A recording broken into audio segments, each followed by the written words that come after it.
Around 300,000 years ago, the Earth was not inhabited by one kind of human. It was shared by many. From the icy plains of Europe to the tropical forests of Indonesia, different species of the genus Homo walked, hunted, and built shelters. They made tools, raised families, and faced the same challenges of survival that we, their distant relatives, would later inherit. Today, only one remains, Homo sapiens. The rest, Neanderthals, Denisovans, Homo erectus, Homo floresiensis, and others, disappeared into extinction. But why? What made us the only humans left on Earth? The story begins in Africa, often called the cradle of humanity. It was here that our lineage first appeared more than 2 million years ago. The early humans, Homo habilis and Homo erectus, were pioneers. They learned to shape stone into tools, to scavenge carcasses, and to adapt to climates that changed drastically. From Africa, Homo erectus ventured out into the unknown, spreading across Asia and Europe nearly 2 million years ago. For the first time in history, humans had become a global species. But they were not the same kind of humans as us. Evolution works slowly, through isolation and adaptation. As populations of early humans spread to different continents, they faced unique environments that shaped their bodies and minds. In the cold north of Europe, Homo neanderthalensis, the Neanderthals, evolved into sturdy, muscular survivors built for freezing climates. In the high plateaus of Asia, mysterious Denisovans adapted to life at altitude. Far away, on the small Indonesian island of Flores, a tiny species emerged, Homo floresiensis, only about a meter tall, nicknamed the Hobbit. Each of these species represented a separate experiment in being human. For most of history, these different humans coexisted. They were not primitive beasts, but intelligent beings capable of complex thought. Neanderthals made tools as sophisticated as ours. They buried their dead, suggesting they understood death and perhaps believed in something beyond it. Denisovans left behind genetic traces that live on today in modern populations of Asia and Oceania. Even the Hobbits of Flores used fire and hunted cooperatively. Yet, despite all their intelligence, none of them would survive to see the modern world. Around 200,000 years ago, a new species emerged in Africa, Homo sapiens. Anatomically modern humans look much like we do today. Slender bodies, large brains, and a remarkable capacity for symbolic thought. They painted, sang, and imagined. Within 50,000 years, these humans began to spread out of Africa, following the same routes earlier species had taken. As they moved, they encountered their distant cousins, the Neanderthals in Europe, the Denisovans in Asia, and others whose names we may never know. These meetings would change the course of evolution. For decades, scientists imagined these encounters as brutal battles for survival, our ancestors wiping out the others through violence or competition. But new evidence paints a more complex picture. Genetic studies have revealed that modern humans carry traces of Neanderthal and Denisovan DNA. This means that when Homo sapiens met their ancient cousins, they didn't just fight, they also interbred. Some fell in love, or at least shared moments of intimacy that left a lasting mark in our genes. In a way, those other humans never entirely vanished. Small fragments of them live on in us. Still, interbreeding could not prevent extinction. About 40,000 years ago, the Neanderthals, once the dominant human species in Europe, disappeared. Denisovans also vanished from a fossil record around the same time.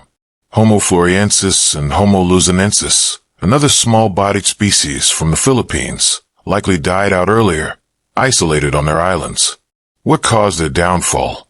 The reasons are many, and perhaps no single explanation can capture the full picture.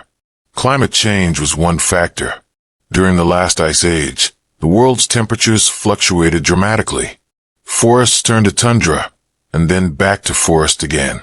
Food sources shifted, animals migrated, and small populations of humans struggled to keep up. Neanderthals, perfectly adapted to cold climates, may have found themselves vulnerable when conditions warmed. Their hunting grounds changed, their prey vanished, and their numbers dwindled. Disease may also have played a role. When Homo sapiens spread out of Africa, they carried pathogens their cousins had never encountered. Just as European diseases devastated indigenous populations in the Americas thousands of years later, it's possible that ancient germs passed between human species with deadly consequences. Then there's competition. Homo sapiens were not necessarily stronger, but they were different. Their social structures were larger and more cooperative. They developed language that allowed them to share ideas and plan in groups. They could organize hunts, teach children, and preserve knowledge across generations. Their tools, made from bone, stone, and later, antler, were lighter and more versatile. Most importantly, they had imagination. They could think abstractly, create symbols, and build communities united by shared stories. Art played a crucial role in our survival. From cave paintings in France to beads found in African sites, early Homo sapiens expressed themselves in ways no other species did. These symbols weren't just decoration, they were communication. They told others who we were, where we belonged, and what we believed. Art, language, and belief strengthened human cooperation. In a dangerous world, that social unity was the ultimate survival tool. Meanwhile, the Neanderthals lived in smaller, more isolated groups. Genetic studies suggest that their total population may never have exceeded 60,000 individuals spread across vast regions. Small groups are vulnerable to extinction. A harsh winter, a failed hunt, or a disease outbreak could wipe out an entire clan. Even if Neanderthals were strong and intelligent, they lacked the network resilience of Homo sapiens. By 35,000 years ago, the tide had turned.